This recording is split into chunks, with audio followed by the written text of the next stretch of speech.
we also got to go out and spend the week exploring Guam. The team consisted of myself, Bryn, Jordan, Ben, and Colin. A group of really cool guys. We all became friends really fast. The first time we went out to Gun Beach, stopped by this one tree and it was full of these black butterflies, full. I've never seen that many in my life. Yeah, the whole week, they were just, which was honestly the scariest part, climbing up that thing. It was pretty sketchy and terrifying, but yeah, thankfully I didn't let go. But once I was up, it was beautiful. Sunrise was popping, got to the edge. I remember throwing my shoes down. Ben was down there calling, everyone's ready filming. And I just sent a gainer first thing. Gainers for breakfast, that's just how you do it. My favorite way to wake up, for sure. Get the adrenaline going.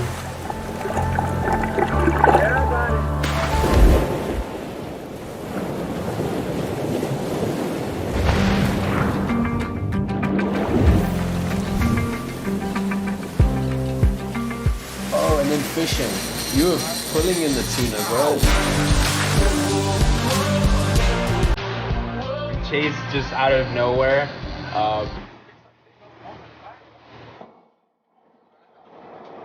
But that day the conditions were pristine.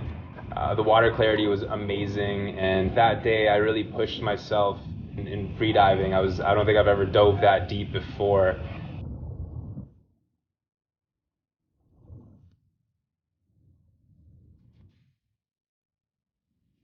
And there was this one room with this light beam just coming right into it in a sunken ship.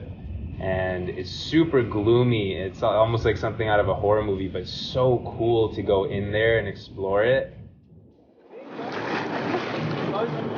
We're all very pleasantly surprised by what we've seen so far here in Guam. I feel like this place is pretty underrated, but it's incredibly beautiful, and I'm really happy that we're out here. So it's like 6 a.m. We just got up to the top of this mountain. Got a bunch of low fog, clouds are lighting up, sunrise is looking beautiful. Let's go check it out.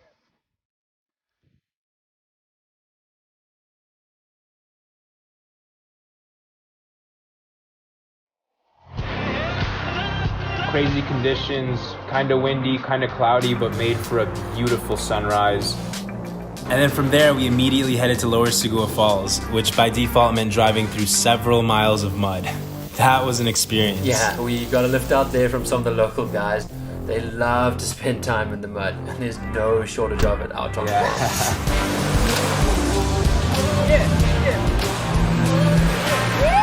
I had no idea what we were getting ourselves into. That was crazy. I've definitely never done anything like that before. That's so savage, bro. We were out there for hours, and the whole point of it was to eventually get to this waterfall. I pull out my race drone and see it for the first time with that, and I was honestly blown away. It is this little oasis surrounded by like pristine palm trees and this beautiful waterfall. Man, you had a crazy idea. Your goal was to what? Get a fog machine down there? No one can figure out why. Just nothing. No signs of life. So, of course, we gotta get over the fact that it's not working and just keep going. But we definitely enjoyed our time out there.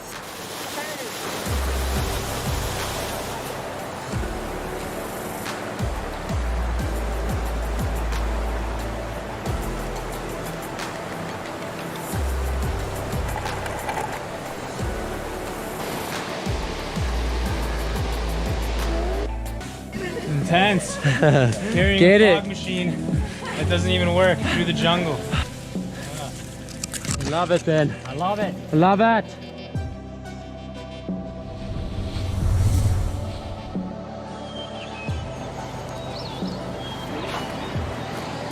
Pretty unbelievable. The next day, we were back in the jungles.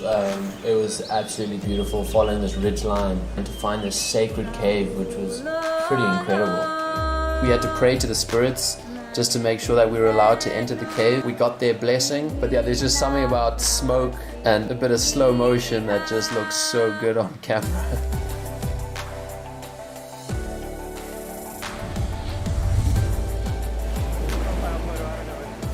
yeah, we got to just finish the day off hanging out on the beach. Another epic Guam sunset. And then the next day,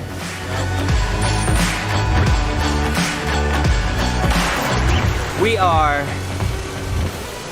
in the jungle. Where are we? Priest Pools. It's crazy because it's a magical place that feels like you're in the middle of nowhere, but it's actually just a short walk from a neighborhood on Guam's southernmost village.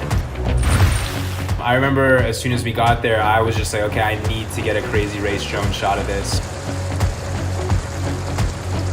So we continued hiking, and poor Colin, I don't know what it was, but the mosquitoes loved that boy so much. Oh yeah, Colin got wrecked by the mosquitoes. I wish girls liked me this much.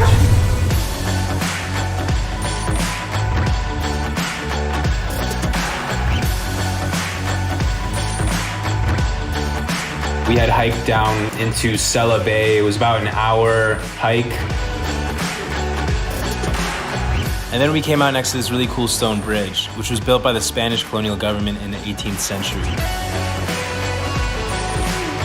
It started pouring rain, which was actually very magical. There's some of the shots that you got there were crazy, man.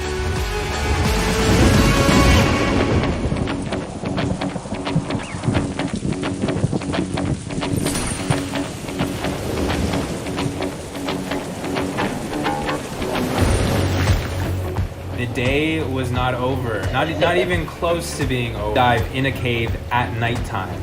The hour-long hike back up in the dark was pretty intense. We definitely got lost a few times. Oh, hey. Hey, what you got there in your hands, boy? Oh, watch the step. You got awesome.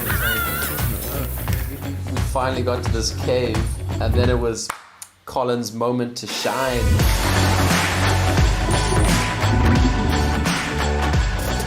We went in there with a bunch of loom cubes and lit up the cave, which was spectacular to see that.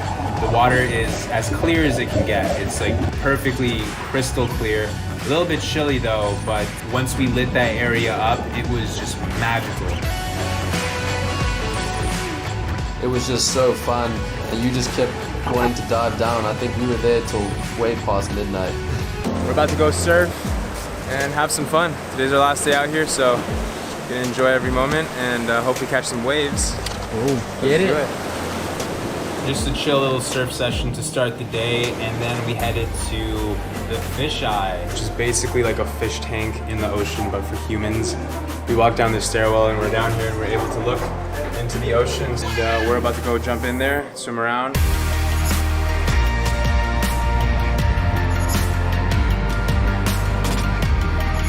We saw a shark out there, and we got some sick photos, man. Some of those photos, I think those are some of my favorite underwater photos.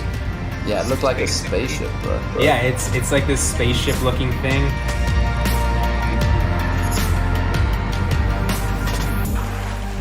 Temperature's beautiful. Just had a fun time. So we wrapped up after that, and Daniel actually had a skateboard on him, and we just randomly decided, like, hey, let's get some shots of you ripping around in the streets of Guam on a skateboard. Yeah, that was definitely a rushed little sequence, but we were able to pull some clips. Good going. We had booked a little Cessna flight for the end of the day for sunset out at the airport, so we had to get there as soon as possible.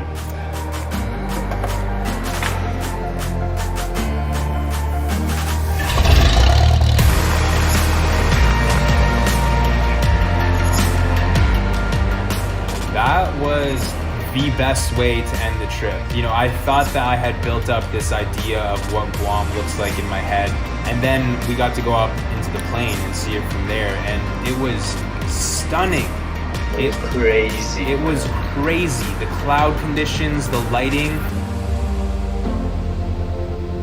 It was honestly one of the funner trips that I've done in a while. Let's book it in for 2020, bro. Let's make it happen. That we had a sunrise in the clouds. I think just before I jumped out, I can't remember what I was doing, but I was in such a good mood.